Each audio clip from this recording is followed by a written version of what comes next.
This episode is brought to you by the free Toxicity Profile Analysis. Get validation now at coachingwithdrheidi.com. Welcome to It's Not Normal, It's Toxic, where understanding becomes your freedom. Are you confused about the behaviors of a certain person in your life? Feeling like you've tried everything to make it better, but now you're starting to feel a little hopeless? I know it's confusing, but it's not your fault. I am your host, Dr. Heidi. I have a gift for understanding the toxic personality and a knack for teaching you to understand it as well. This new perspective is where the freedom part comes in. I began working in this area several years after my own 14-year toxic relationship had ended. Now I'm here for you to be the support person I needed so desperately when I myself was going through it. Episodes are released every other week. I am hoping to help as many people as I can, so please subscribe and share. This is where your freedom begins. So let's get going. Episode 251. I just realized this when I logged into record. I haven't really paid attention to the numbers. I just look at what the last number is and I put the next number on. But when I realized today that I have recorded 250 episodes of It's Not Normal, It's Toxic, I had to look up some stats. Turns out only 2.7% of the entire podcasting world makes it to 250 episodes. Big deal. That is a big deal. And it's thanks to you guys that It's Not Normal, It's Toxic is in this category in the 2.7% of the entire podcasts. So thanks to you, I have the opportunity to keep putting them out there. Now, right now on the podcast, we're talking about seeing their behaviors as predictive rather than unpredictable. Now, when I teach a lot about understanding why they do what they do. You already know what they do. Why do they do it? And as I go through the teaching, one of the things I say often is, what is the one thing that is predictable about the toxic personality? And the one thing that's predictable is that they are unpredictable. So as we're going through these and I'm giving them names, I want to turn these unpredictable behaviors into something that can be predictable for you, because when something is predictable, it's got less power over you. They keep things unpredictable because where does your focus have to be in order to bounce back from what comes in the door after work or what words come out of their mouth? You have to be ready for their unpredictability. So when you are trying to be prepared for them to be unpredictable, your focus is on them, your attention is on them, your world gets put on the back burner so that you can predict what's going to happen next. We sit in anticipation of what might be coming instead of looking at the things that have already happened. We get caught up in surviving the day at hand. And then what has happened in the past is forgotten with the forward anticipation of what might be coming next.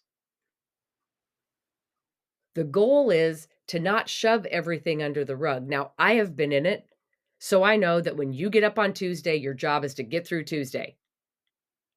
And when you get up on Wednesday, your job is to get through Wednesday. So once you get to Wednesday, we can't worry about what happened on Tuesday. That's done and over with. And now we have to focus and anticipate and try to guess what unpredictability is coming on Wednesday.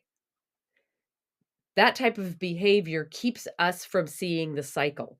It keeps us from seeing the fact that they're repeating the same thing every day of your life. Last week, we talked about the broken calculator, and I asked you to take notes. Just jot stuff down and then observe. So in the past couple weeks, were you able to either look back on things that happened in your relationship, or were you able to see things where the broken calculator, their built-in adding system was definitely very, very visible? Were you able to see where your achievements didn't match theirs, or they were insecure when you did achieve something, or your times of joy were monitored. If you've been following the instructions, which is to take notes and observe, you may have been able to get a glimpse of the mismatch and how things that you do and things that you say that should start adding up for you don't, according to them. Today, I want to talk about another behavior that, if you know what to expect and why it shows up, it can become predictable and it's much more easily managed and understood. So, with that, let's move on. Have you ever been right in this relationship? Most likely not, or you definitely felt like you weren't right. But I bet there's been times that you were right, or at least at first you were right. Let's begin by acknowledging that there are indeed times when you are right and you know that you're right. Am I right? You do know, or should, if that you've been there a while, that their need to be right outweighs you no matter how right you are. When you know or feel that you are right about something, we're compelled to argue the facts. We're compelled to defend ourselves. We're compelled to give the evidence to prove our point, hoping that finally they're going to see that you're right, right? But here is the thing that you need to understand.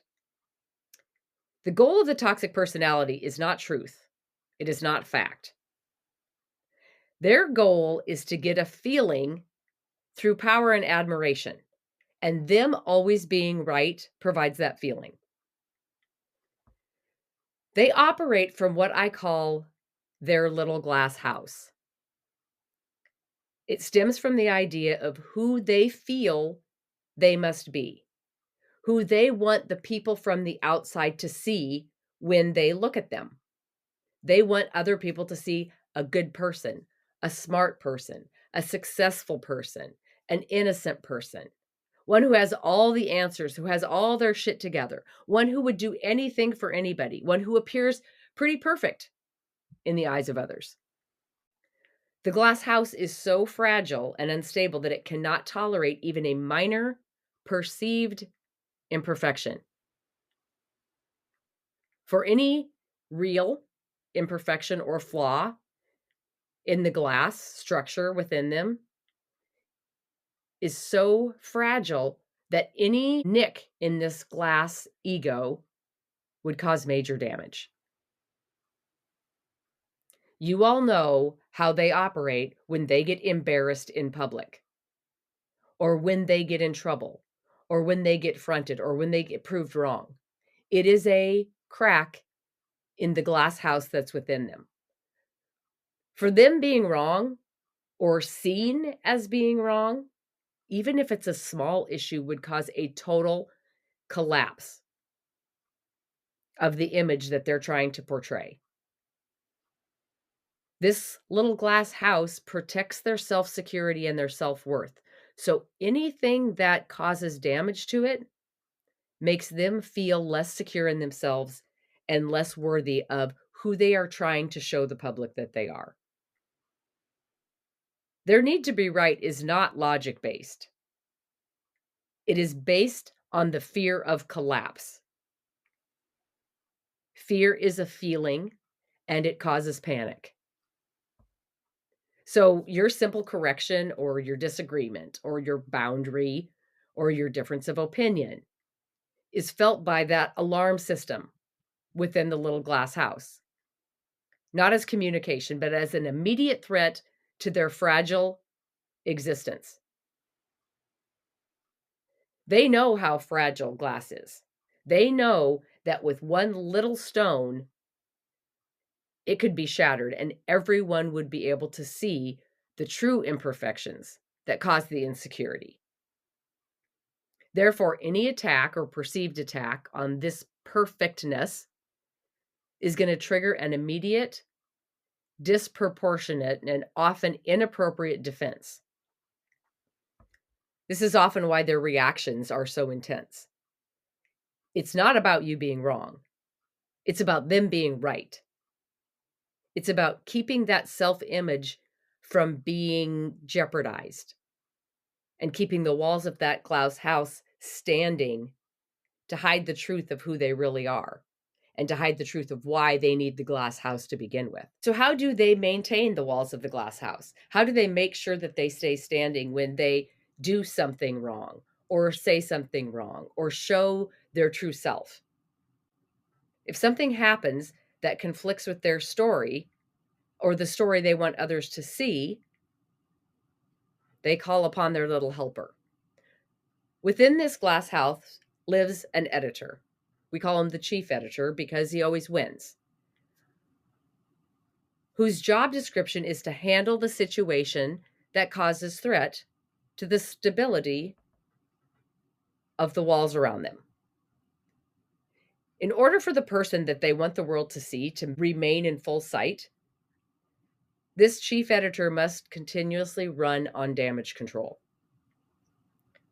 It takes a lot to always present as the perfect, all knowing, best behaved, supportive, empathetic, affectionate supporter. The chief editor has to maintain all of those roles. And his job is to delete or reshape any inconvenient evidence that that true, perfect person isn't true and perfect. So when they deny something that they blatantly said or did, or when they lie about a fact, or they prove you wrong when you're totally right, it's because once the story is edited to protect the glass house, that is now the story that they believe.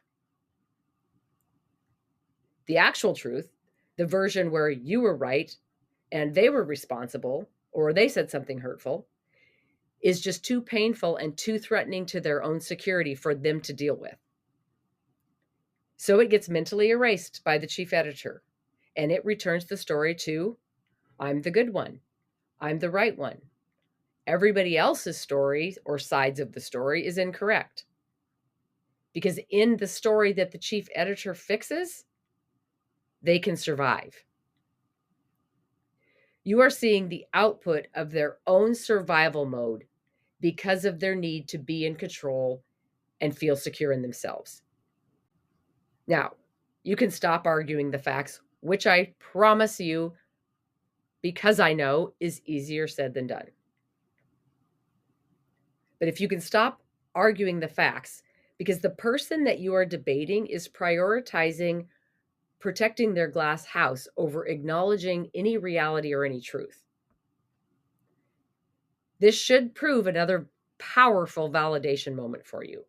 When they deny their actions, when they argue your correctness, they are actually showing you how fragile their self-worth really is. So believe that you are right. You don't have to talk yourself into being wrong or at fault just because they can't handle it and they say that it's your fault or that you're wrong.